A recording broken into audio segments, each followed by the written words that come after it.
Okay, I wanted to record a quick module here on the importance and the value of doing what I call culture events. So, culture events, this is where you build the culture. It's really where you build the friendship within your organizations. And here's the thing, a lot of times you may have a really good relationship. You may be really good at facilitating friendships between you and the leaders on your team, but there may be other leaders on your team who don't have that same ability. And when you create events, culture-based events, then that are not based on business building. It's not a training event. It's not a building event. It is just a culture. It's a relationship event. And the whole theme of this is the team that plays together stays together. And if you have a really driven personality, personally, I'm very red, very driven. I want to win, and it's like I'm willing to work as hard as I have to work to win. And you can have that philosophy. That's about 15% of the population. 15 to 20% of the population may be like that. The rest, they need the relationship side, right? And so if it's always about driving, then you lose a lot of people. So again, the team that plays together stays together. And what I used to do is I'd fly into having a global business. I'd fly into a country. I'd do an event. I'd fly in the night before. I'd do an event. I'd leave the next morning. And then I'd do that with 3, 4, 5 countries, right? And it was efficient, could hit a lot of countries and in and out, in and out, in and out. And what happens is I didn't spend a lot of time building relationships and friendships. Now, I could create a lot of results, but wasn't really bonding people together. And my mentor, he actually flew to London to come do an event with me.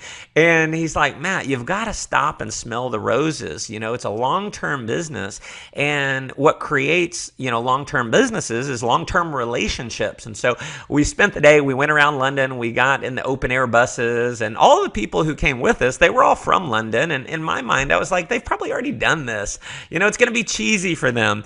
And what's interesting is even though they live there, most of the people who were on the tour with us, they had never actually done an open air bus.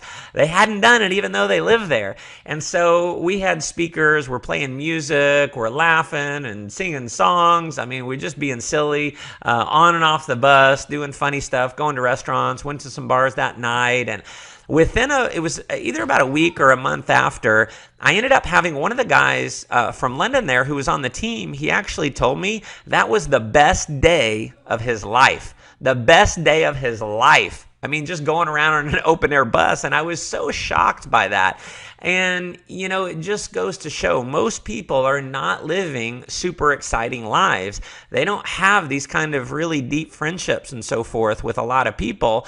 And so when you facilitate that, it really bonds people. It locks people into you and into your company. And so some different things that I've done over the years, movie nights, it's just as simple as sending out a message through social media, texting, calling, emailing, and saying, hey, on Friday night, we're going to go see the new release of this movie, or we're going to see this movie, and people go to the movie and they all bond together. And what's interesting is it's not a business building event. We never talk about our company or our products, but people end up bringing their wives or their husbands or their girlfriends and boyfriends who had no interest in doing the business, but because they see the relationships and the people, they end up actually getting excited about it. In fact, we've had so many cases where people will bring their prospect to one of the culture events where we don't even talk about what we're doing, but because they like the people so much, they want to join just because of the people. So another example, you can do potluck events. Everyone get together for a barbecue.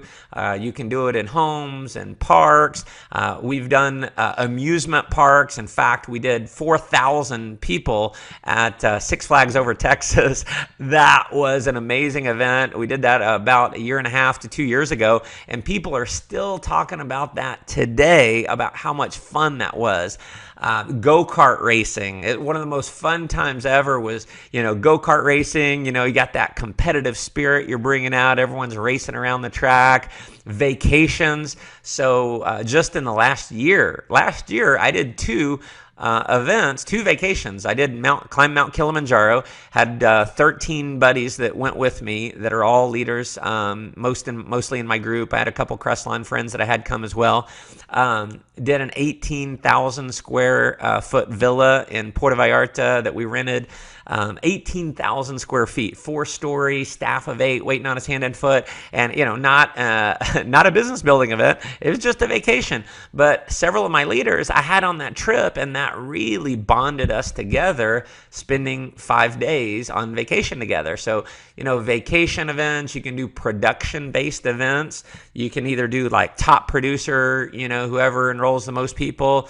What I would encourage you to do as well is you really want to focus on, have at least some focus on people who are doing a little. So something you can do is a get one event. Anyone who enrolls one person in the month, they get to come to a special dinner. Doesn't mean you pay for it.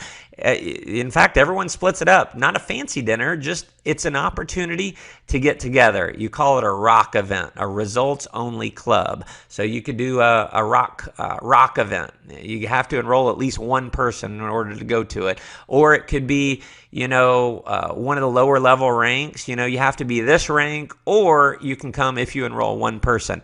So that's a great rock event. So the value of the events is a couple things. If you've got a training event coming up with your company, you've got your company convention. Now, you're going to get a lot of the value out of the event is going to be the belief that it instills in your people. It's going to be the training. So part of the value of the event is the event itself, but a big part of the value of the event is the relationships that get forged outside of the event. So it's, going out afterwards, it's having a beer together, it's going to dinner together, it's building that relationship. And if it's for you, if it's all about money, money, money, I want to produce, I'm going to go to bed early. No, man, as a leader, when you go to a training event, you're working. And you're not just working in the event, you're working outside the event, creating those relationships. So listen, the purpose of this module is one thing. It's to lock it into your mind that relationships are the glue that create the bond for long-term success.